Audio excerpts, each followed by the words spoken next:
So I've been thinking about doing a video on breathing and I got some time. So let's talk about breathing. When I am going up hills or at altitude, I always try to breathe through my nose. Now, it helps if you have a clear nose, of course, but the more you breathe through your mouth, the more water you're going to blow off. They say you can blow off an extra liter a day just by breathing through your mouth. So I found it true that when I breathe through my nose, I use a lot less water. I was listening to a podcast by a guy named Ben Greenfield, and he had on a guy who was talking about athletes breathing through their nose. So I tried it. This is about 3 or 4 years ago. And boy, the first time I tried it, just going up a small hill, I was like, so it's weird. But now I go up the same hill and I don't even notice it. So is that because nose breathing does something to your CO2 tolerance, so that when you come up to a tougher altitude, you're not quite so short of breath? So I'm like day 2, coming to from 1,300 feet at my house to now 9,300 feet. So that's a pretty good gain. There is a little bit of altitude adjustment, but a lot of it's just being conditioned. So I always try to breathe through my nose. The second part is called belly breathing. Most people breathe up here on top with their mouth open. What you want to do is you want to breathe down here in your lungs, down here deep down in the lower 1/3 of your lungs. And a lot of people don't ever get serious aeration down there because they're always breathing up here and through their mouth. So when I'm climbing up a steep hill, not like this, I'll still breathe through my nose, but it looks a lot different, a lot faster. So with the belly breathing, there's a rhythm to it, and the rhythm is it's also called box breathing, B-O-X. So box breathing is where you take a breath in to a count of 4. I just kind of picture a box.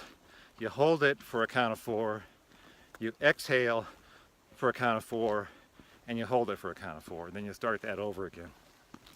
So what I do is, instead of exhaling to a count of 4, I'll exhale to a count of 8 to 10. Well,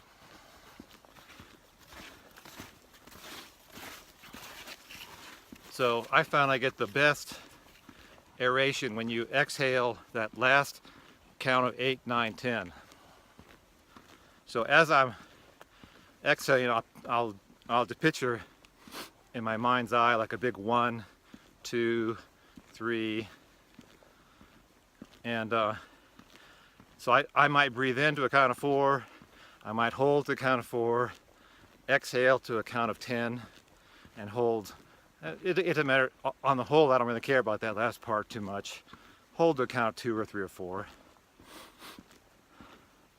So this works if you're anxious, if you're in the DMV line, if you're stuck in traffic.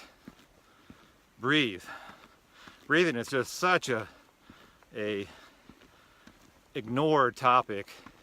Nobody seems to do it. I watch people who who are on the trail and they're like, no, wrong. You're doing it wrong.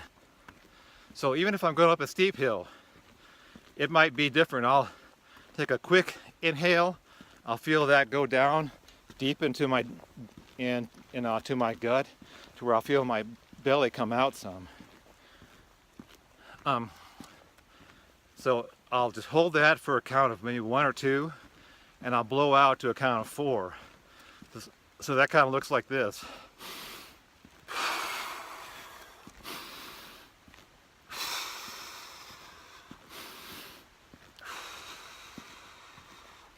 That's if I'm going up a really steep hill. Now if I feel like it's so hard that I can't breathe through my nose, I'll slow up. If it's that hard, if it's that steep, then stop. Or slow your pace some. So you can always adjust that, so I really find no time when I need to breathe through my mouth, except when I'm talking, doing videos. So that's a good thing to practice.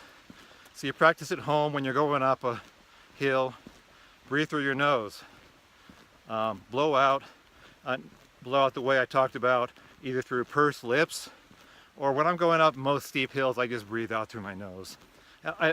Whatever's most comfortable.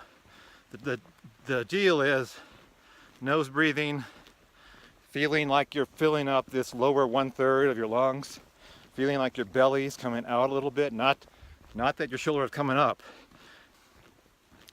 If you take a deep breath and your shoulders come up, you're doing it wrong. These should be pretty smooth and flat. All the work's done in your belly. So you're not really breathing into your stomach, you know, your diaphragm's dropping low. So that's something you can try. I found it works excellent for me. So most times when I'm going up 8, 10, 12,000 feet, I feel fine. And I would say, if you're ever anxious, breathe. A lot of times people are, not just here, but down in the city, become very anxious. Sometimes when people come up here to altitude, they get a little freaked out that they can't breathe like they normally do. When they do that, they start breathing all up here.